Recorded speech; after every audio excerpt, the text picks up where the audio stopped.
Magandang araw po sa inyong lahat, lalo na sa ating mga pinuno, kawal at kawani ng Hukbong Katihan ng Pilipinas. Ako po si Father Dion, ang Post-Catholic Chaplain ng Headquarters and Headquarters Support Group, Philippine Army. At ito po ang Salita ng Diyos, ang ating gabay. Ngayon po ay April 14, 2025, Holy Monday. At inaalala natin ngayon ang sakripisyo ni Jesus. Hindi lamang ang kanyang pagkamatay sa krus, kundi ang buong buhay niya na inilaan sa pag-ibig at paglilingkod sa mga nangangailangan. Sa Ebanghelyo, malinaw ang kanyang layunin.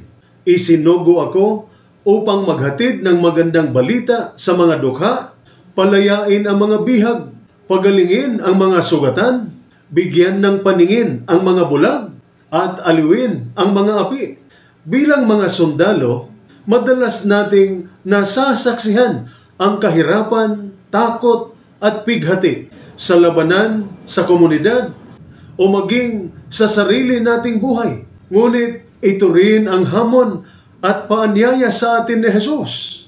Maging mabuting balita tayo sa ating kapwa, sa frontline man, sa kampo, o sa loob ng opisina. Kaya kapag may bagong sundalong hindi pa sanay sa trabaho at tinuruan mo ng may pasensya, ikaw ay mabuting balita. Kapag may kasamahang malayo sa pamilya at sinamahan mo siyang kumain o kinumusta mo siya, ikaw ay nagpapagaling. Kapag ang katrabaho mo ay nalulunod sa trabaho at tinulungan mo siya kahit hindi mo natungkulin, isa kang tagapagpalaya. Kapag ikaw ang unang gumawa ng hakbang upang ayusin ang alitan sa team, ikaw ay nagdadala ng kapayapaan. Kapag binigyan mo ng tinapay ang batang gutom sa checkpoint, ikaw ay nagsasabuhay ng Ebanghelyo. Kapag ipinagdasal mo ang pamilya mong malayo, ikaw ay nagpapagaling hindi lamang sa sarili mo, kundi sa kanila. Kapag pinili mong magpatawad sa kasamahan mong nakasamaan ng loob, ikaw ay nagbibigay ng kalayaan. Hindi mo kailangang magsalita ng malalim na sermon. Ang iyong kabutihan, disiplina at malasakit, iyan ang Ebanghelyo sa gawa.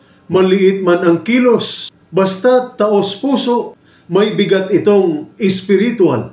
Ngayong Holy Week, habang pinagninilayan natin ang krus ni Kristo, itanong din natin sa ating sarili, ako ba'y naging mabuting balita sa kapwa ko sundalo, sa pamilya ko, o sa taong nangangailangan?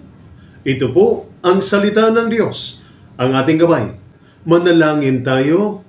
Panginoon, ngayong mga mahal na araw, gamitin mo ako bilang iyong sundalo, hindi lang sa armas, kundi sa malasakit, katapatan at kabutihan. Turuan mo akong maging buhay na mabuting balita.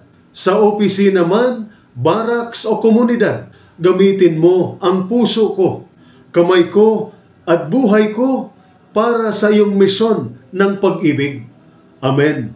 At sumainyo at sa inyong pamilya ang pagpapala ng makapangyarihang Diyos, Ama, Anak at Espiritu Santo. Amen.